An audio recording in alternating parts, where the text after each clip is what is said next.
Welcome back to Cyberspace. I'm your host, Leslie Poston. Today, we're talking about something that might sound like a buzzword, but has very real psychological roots: gaslighting. And more specifically, how it shows up not just in toxic relationships or politics, but in the places where we work. You might have felt it before and didn't have a name for it. Maybe you were laid off after months of being told your job was safe. Maybe you've been working in an office that insists it's like a family, but routinely throws people under the bus. Or maybe you work in healthcare, education, or government, sectors that are supposed to protect people, and you're watching your values get twisted and used against you by people in charge. Whatever your situation, one thing is clear: you're not imagining it, and you're not alone. Let's talk about the psychology of gaslighting in the workplace, what it is, why it works, and how it's harming people at scale, and also what you can do about it. The term gaslighting comes from the 1938 play Gaslight, where a man manipulates his wife into questioning her perception of reality. In the story, the husband dims the gas lights in their home while denying that the lighting has changed, making his wife doubt her own senses. It became clinically significant in psychology decades later as researchers began to document how some people weaponize trust, confusion, and denial to destabilize others. We covered gaslighting in personal relationships in depth in an episode in season 1, but to refresh your memory, gaslighting is a tactic of psychological abuse. It relies on denying what is plainly true, reframing events to make the victim feel irrational or forgetful, and slowly eroding confidence in one's own thoughts, feelings, and experiences. The abuser creates what psychologists call reality distortion, a systematic undermining of the victim's ability to trust their own perceptions. Gaslighting involves covert control tactics, such as persistent contradiction, emotional invalidation, and distortion of facts, used to dominate rather than to communicate. It's not about telling a single lie. It's about making someone doubt their entire sense of reality over time. The process is gradual and insidious. Victims often don't realize what's happening until their sense of self has been significantly damaged. But gaslighting doesn't only happen between individuals. Institutions do it too, especially when those institutions want to preserve power without accountability. What we're seeing now is that the same psychological mechanisms that work in interpersonal abuse translate remarkably well to organizational settings. Recent research has validated what many workers have felt intuitively. Studies now show that workplace gaslighting is a measurable phenomenon with distinct patterns. Researchers have identified two core dimensions: trivialization, where concerns are minimized or dismissed, and affliction, where employees are made to feel their perceptions are fundamentally flawed. These aren't just different types of bad management. They're specific psychological manipulation tactics that follow predictable patterns. What makes workplace gaslighting so terrible is that it often happens where power differentials exist. A supervisor might consistently undermine a subordinate's confidence, not through outright aggression, but through subtle erosion of their reality. The employee begins to question whether they're overreacting, whether they're remembering meetings correctly, whether they're just too sensitive. The research shows that people who engage in gaslighting behaviors often score high on narcissistic personality traits. Some gaslighters may not even be consciously aware of what they're doing. They've learned that these tactics work to maintain their control and avoid accountability, so they continue using them. This unconscious quality makes workplace gaslighting even more difficult to address because a small percentage of the perpetrators may genuinely believe they're being helpful or supportive, while simultaneously undermining their employees' reality. Workplaces often use gaslighting in more subtle, systemic ways than an abusive partner might. But the psychological impact is strikingly similar. Consider how companies talk about mental health. They might roll out a wellness app or tell employees to prioritize self-care while simultaneously demanding unpaid overtime, denying flexible schedules, or laying off half the team without warning. We've seen companies post about Mental Health Awareness Month on LinkedIn while their employees are working 70-hour weeks to meet impossible deadlines. Or think about how diversity, equity, and inclusion initiatives are announced with fanfare, complete with press releases and executive statements, only to be quietly dismantled later, with leaders insisting that nothing has changed. This messaging creates a profound cognitive dissonance. Employees know what they're experiencing, but the official narrative tells them their experience isn't real. When you bring up the contradiction, you're told you're focusing on the negative or not seeing the big picture. That's not just mixed messaging, it's institutional gaslighting. Take the example of return to office mandates. Many companies spent the first part of this ongoing pandemic praising remote work, celebrating productivity gains, and talking about how they'd learned that flexibility makes employees happier and more effective. Then, almost overnight, that narrative shifted. Suddenly, remote work has been described as harmful to collaboration, innovation, and company culture. Employees who question this reversal are told that they're not team players or don't understand the business's needs. The companies don't acknowledge that anything has changed. They simply act as if the previous 2 years of praise for remote work never happened. The healthcare sector provides some of the most stark examples. Medical institutions promote wellness and healing while subjecting their own staff to conditions that directly undermine both. When nurses report dangerous patient-to-staff ratios, they're often told they need to be more adaptable or resilient. The systemic problem gets reframed as a personal failing. A recent study of nurses found that workplace gaslighting was directly linked to increased workaholism and decreased workplace agility. Essentially, gaslighting was making healthcare workers less effective at the very jobs they were being gaslit about. This extends to how organizations handle discrimination complaints. Rather than investigating bias concerns, leadership often reframes the concern as negativity or a misunderstanding of company culture, or a misunderstanding that someone must have had good intent, even if the outcome was harmful. The institution avoids introspection by recasting the truth teller as disruptive. It's a classic gaslighting move. Make the person bringing up the problem into the problem. The complaint gets buried under layers of HR processes and employee development plans designed to fix the complainant rather than address the underlying issue. Gaslighting in workplaces is about more than confusion. It's about control. Organizations often use gaslighting to avoid accountability, manage reputation, and reinforce existing hierarchies.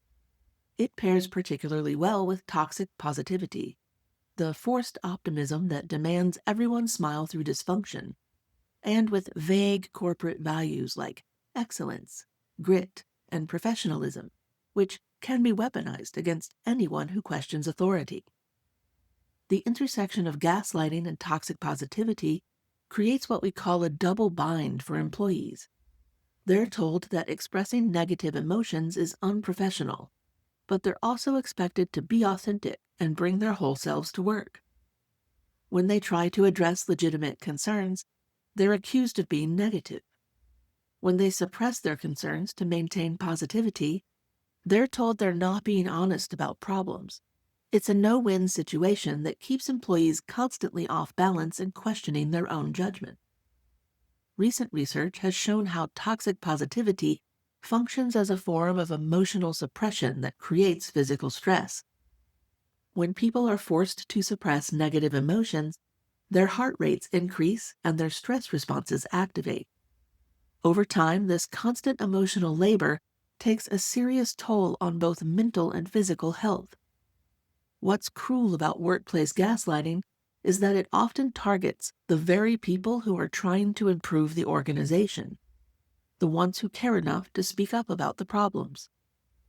This is especially visible in how companies handle internal criticism. A worker raises concerns about bias in hiring practices, and instead of investigating, leadership reframes the concern as negativity. Suddenly, the critic is disruptive. The institution avoids introspection by recasting the truth teller as the problem. I've seen this pattern play out countless times. An employee notices a pattern of discrimination, reports it through proper channels, and then finds themselves labeled as difficult or not a cultural fit. The gaslighting often escalates when the employee persists. They might be told they're misinterpreting situations, that they're looking for problems that aren't there, or that they're creating drama. Management might even suggest they need coaching or professional development to improve their interpersonal skills or emotional intelligence. The message is clear. The problem isn't the discrimination. The problem is your reaction to it. The intersection of gaslighting and toxic positivity creates what we call emotional labor demands, where workers are expected to manage not just their productivity, but their entire emotional presentation to protect the organization's image. This is especially harmful for women and people from marginalized communities who already face pressure to appear agreeable and non-threatening. Research shows that women in particular are often subject to workplace gaslighting when they express concerns or push back against unfair treatment, with their feelings being dismissed as emotional or irrational. The literature shows that people in marginalized groups are especially vulnerable to gaslighting because they're already dealing with societal messages that their experiences aren't valid. When workplace gaslighting compounds this, it can create a devastating sense of isolation and self-doubt. Over time, this has a serious psychological effect. Employees begin to doubt their instincts.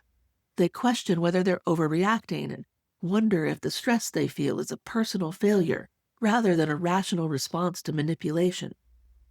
Studies have documented the long-term consequences of this kind of environment.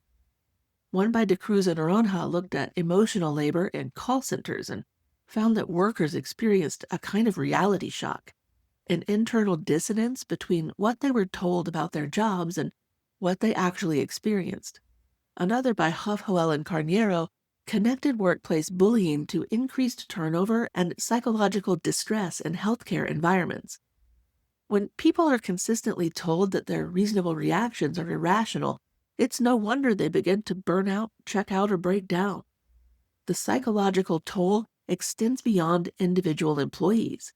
Research also shows that workplaces with high levels of gaslighting behaviors experienced decreased innovation, reduced psychological safety, and increased turnover. Teams become less willing to surface problems or challenge ineffective processes when they know their concerns will be invalidated. One of the clearest examples of corporate gaslighting is in how companies handle layoffs. Let's say a company spends months assuring employees that their jobs are safe. Leaders hold town halls, send reassuring memos, and double down on promises. Then, with no warning, entire teams are cut. The messaging shifts instantly. We've made the difficult decision to restructure. This isn't about performance, or we're so grateful for your contributions. These statements sound caring on the surface, but they are carefully crafted to avoid accountability. Employees are left reeling, confused not just by the loss of their job, but by the dissonance between what they were told and what happened. That's textbook gaslighting. Organizations use language like realignment and streamlining to soften the blow, but what they're really doing is distancing leadership from the impact of their choices. The emotional harm is repackaged as strategic vision. Corporate storytelling is often used to rewrite unpleasant truths in ways that protect the organization's image, even at the expense of its people's well-being. The language around layoffs has become increasingly sophisticated in its manipulation. Companies talk about right-sizing, optimization, and transformation while people lose their livelihoods. They might frame layoffs as a tough but necessary decision while simultaneously posting record profits or giving executives massive bonuses. The cognitive dissonance is intentional. It's designed to make you question whether you have a right to be upset about losing your job. I've seen companies hold celebration events after layoffs, focusing on the exciting opportunities ahead for the remaining team. They'll talk about how the organization is now leaner and more focused, as if firing people was actually a gift to everyone involved. Employees who express grief or anger about their colleagues' departures are told they're dwelling in the past or not embracing change. Exit interviews become exercises in gaslighting where departing employees are asked to frame their experience positively for the sake of closure and learning. Questions are designed to extract admissions that the layoff was necessary or even beneficial, such as, what could you have done differently to contribute more value? How do you think this change will benefit the company going forward? The subtext is clear. Your job loss is partly your fault and you should be grateful for the learning experience. This manipulation extends to how companies communicate with remaining employees. Survivors are told that layoffs were based on performance, even when everyone knows that they were based on salary cost, or departmental politics, or shareholder value. This creates a climate of fear where people start to believe that their survival means they're more valuable, when in reality it might just mean they're cheaper or less willing to push back against unreasonable demands. Companies often use nostalgia as a gaslighting tool during layoffs. They'll reference the good old days when a company was a family, while simultaneously destroying that sense of security and community. Research on organizational nostalgia shows how leaders use idealized memories to manipulate employees into accepting present dysfunction. They'll say things like, "We need to get back to our entrepreneurial roots," as if firing half the workforce is somehow a return to company values rather than a response to poor leadership decisions. This is especially brutal in public sector work, where people often enter the field to do good. When mission-driven institutions use the same manipulative tactics as profit-hungry corporations, it hits harder. It feels like a betrayal, not just of a job, but of a purpose. Teachers are told budget cuts are opportunities to be creative. Social workers are told that increased caseloads will help them develop efficiency. The mission becomes a weapon against the people trying to fulfill it. The psychological impact extends to survivors as well. Remaining employees often experience what we call survivor's guilt and a longing for how things used to be. Management exploits these feelings, suggesting that loyalty means accepting whatever conditions remain without complaint. So, if gaslighting is so harmful, why do people stay? Part of the answer is learned helplessness, a concept introduced by psychologist Martin Seligman in the 70s. When people are repeatedly exposed to situations where they have no control over the outcome, they begin to internalize that powerlessness. Even when escape or change becomes possible, they may not believe it's real. Gaslighting accelerates this process and wears down resistance. It creates a sense that speaking up won't help and that leaving might be worse. There's also the issue of identity fusion, when people's sense of self becomes tied to their role or their employer. If you believe that your job is part of who you are, then questioning the company feels like questioning yourself. That's especially true in fields like education, science, or healthcare, where the work is often framed as a calling. The institution exploits this dedication by suggesting that truly committed professionals should be willing to endure any conditions for the sake of the mission. Recent research has shown us that employees in helping professions, teachers, nurses, social workers, are particularly vulnerable to workplace gaslighting because their professional identity is tied to service and sacrifice. When institutions exploit this dedication by framing unreasonable demands as part of the mission, it becomes harder for workers to separate their professional worth from their willingness to endure mistreatment. I've talked to teachers who were told that requesting reevaluation of overfull 40-student class sizes meant they didn't really care about kids, or nurses who were told that questioning mandatory overtime meant they weren't committed to patient care. The economic reality compounds this psychological manipulation. People stay because they need health insurance, because they're caretakers, because the job market is unstable, because leaving might mean starting over in a new field entirely. The institution knows this and uses it as leverage. They can push people further and further because they know most employees can't afford to just quit. But this doesn't mean people are fooled. It means they're stuck and often exhausted. The psychological literature on workplace trauma shows that people in gaslighting environments often develop a form of cognitive dissonance where they simultaneously know something is wrong and doubt their own perceptions. This internal conflict is exhausting and can lead to depression, anxiety, and even physical symptoms. One of the worst aspects of workplace gaslighting is how it affects people's careers long term. When you've been repeatedly told that your perceptions are wrong, you start to doubt your professional judgment. You become less likely to trust your instincts about new opportunities, less confident in interviews, and less willing to advocate for yourself.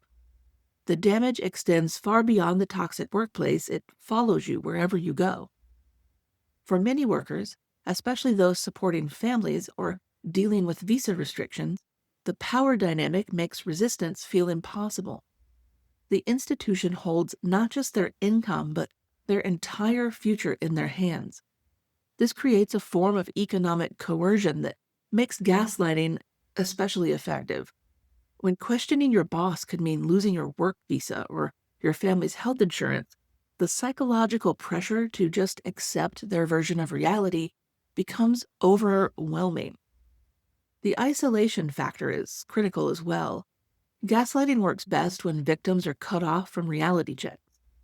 In workplace settings, this might mean being excluded from certain meetings, having your concerns dismissed in front of colleagues, or being assigned to work alone.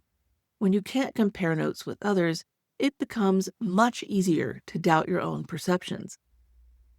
And I should insert a side note to this conversation. If you are autistic, have ADHD, ADHD, or other neurodivergence in the workplace, gaslighting is especially harmful to you, and you may have a strong sense of justice that inspires you to speak truth to power as part of your everyday reality, or to ask clarifying questions which can come across as challenges to a neurotypical. This makes workplace gaslighting so much worse. And it's one of the reasons why autistic people tend to be less employed and to get fired more often. However, I thought that this deserved its own episode, so in a few weeks, come back and I'm going to talk about that in depth. So, what do you do if you recognize this happening where you work? First, name it. When you identify gaslighting as a form of manipulation rather than a personal failing, you begin to take back your perception. It's not about being too sensitive, it's about being lied to in a way designed to make you question yourself. Second, document. In environments where reality is constantly shifting, having a personal record of what was said and when and by who can be a powerful tool for clarity and validation. It also helps resist the narrative rewriting that gaslighting relies on. Keep emails, take notes after meetings, record calls and meetings if it's legal in your state, and maintain a timeline of events. This isn't paranoia, it's protection, and don't forget to keep those records off your work laptop as well. Third, find allies. Gaslighting thrives in isolation, but when people talk to each other, sharing notes, comparing experiences, and resisting the culture of secrecy, it becomes harder for institutions to maintain the illusion. Employee resource groups, unions, and informal networks can provide reality checking and support. Fourth, practice self-care that includes emotional validation. This means accepting that your negative feelings about toxic situations are appropriate and healthy. It means resisting the pressure to stay positive when positivity is being used to silence legitimate concerns. Sometimes the most radical thing you can do at work is trust your own perception. And fifth, if you're in a position of leadership, recognize the long-term damage that gaslighting does. Psychological safety is a foundational part of trust and innovation. You can't have a healthy workplace if people are afraid to name what's real. If you're committed to ethical leadership, stop asking employees to interpret mixed messages. Say what you mean. Be honest about hard decisions. And most importantly, invite feedback without retaliation. Control is not the same as competence. People don't need you to be perfect, they need you to be real. Create structures that support honest communication. Regular check-ins, anonymous feedback systems, and clear escalation processes can help prevent gaslighting behaviors from taking root. When employees know their concerns will be heard and addressed, they're less likely to internalize doubt about their perceptions. And remember from a previous episode, this has a positive effect on your bottom line. Addressing workplace gaslighting isn't just about individual well-being, it's about organizational effectiveness. Teams that feel safe to surface problems and challenge assumptions are more innovative, more resilient, and more successful over time. Gaslighting isn't just something that happens in abusive relationships or on reality TV. It's happening in the boardroom, HR meetings, and in performance reviews and public statements. And increasingly, it's happening in the institutions we were told to trust: schools, hospitals, labs, the halls of government. But recognizing this is the first step towards breaking its spell.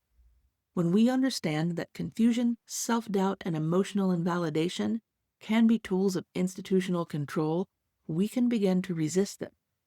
When we document our experiences and connect with others, we create accountability that gaslighting depends on avoiding. The research is clear. Workplaces that engage in gaslighting behaviors ultimately harm themselves. They lose talent, reduce innovation, and create cultures of fear that stifle the very creativity and engagement they claim to value. This hurts their bottom line. The short-term control that gaslighting provides comes at the cost of their long-term sustainability. Thanks for listening to Cyberspace. I'm your host, Leslie Poston, signing off and reminding you to stay curious and don't let anyone rewrite your reality. Don't forget to subscribe so you never miss an episode, and share it with a friend in case you think they'd enjoy it as well.